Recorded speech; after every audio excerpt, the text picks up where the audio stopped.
Excuse me. What if I told you that retirement isn't disappearing? It's evolving. And if you think that retirement is disappearing, you're wrong. What if I told you that? Well, here's my thoughts. I've been mulling this over for a couple of days now, with people speaking about, especially in the UK, oh, I'm never going to get retirement, or I'm never going to get any money, or I'm never going to get to give up work and do whatever I want to do.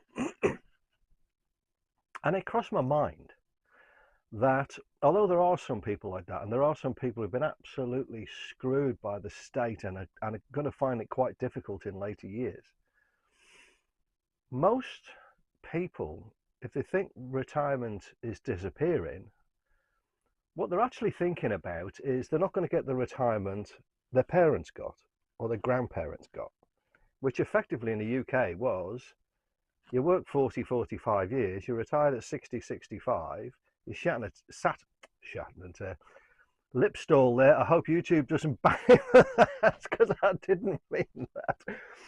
But you sit in a chair, that's better, for a few years and then you die.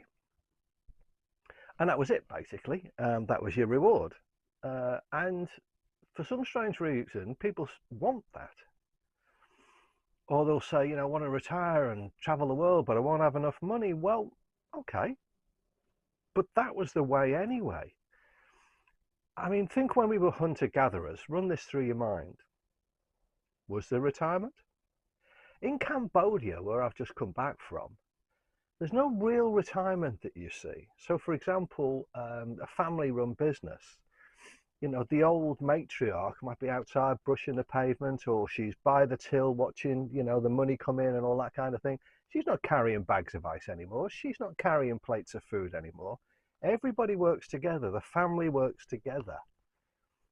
And that's their retirement, because for them, not working doesn't make sense. Not doing something doesn't make sense. Not being involved in your family doesn't make sense. Now, what if we could start to grasp some of that and use some of that with what we've got from the West and make our retirement evolve? So, for example, when I was 55, I thought my retirement would look a damn sight different than it does now. But I'm back in the UK, I'm doing a little job, a couple of hours a day, just for pin money and a bit of socialising. But I still count myself as retired. And in a few months, when I go back to Cambodia, I won't be doing any work. I'll just be enjoying myself or relaxing. So my idea of retirement has evolved.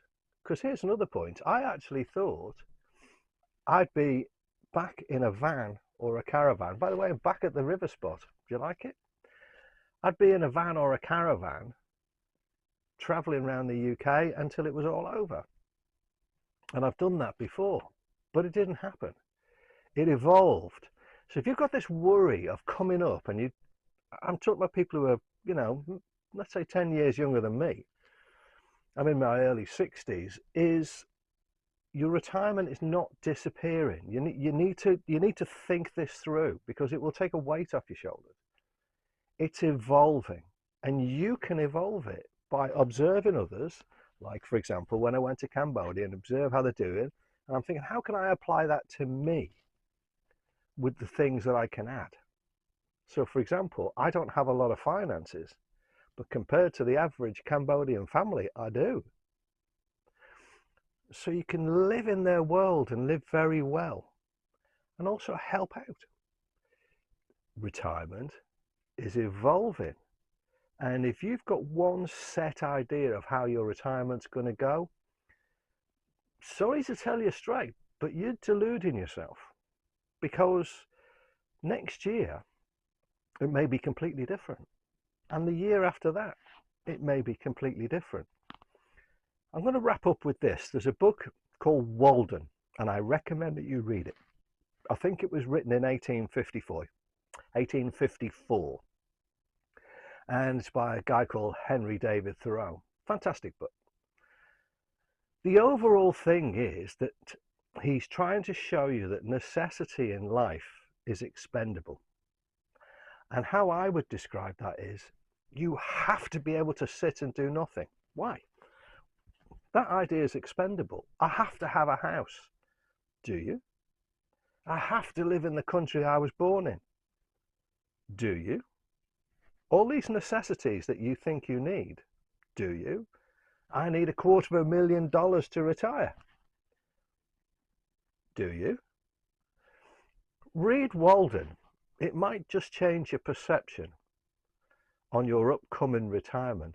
And in a way, I hope it does, because it's so much fun changing all the time, because it keeps your spirit alive, in my opinion. Anyway, that's enough waffle. Just wanted to put up a video for the sake of it, and I hope you're having a great time. And I've got a great video coming up at some point on 15-minute cities again. And this one, you're gonna love. Anyway, till next time.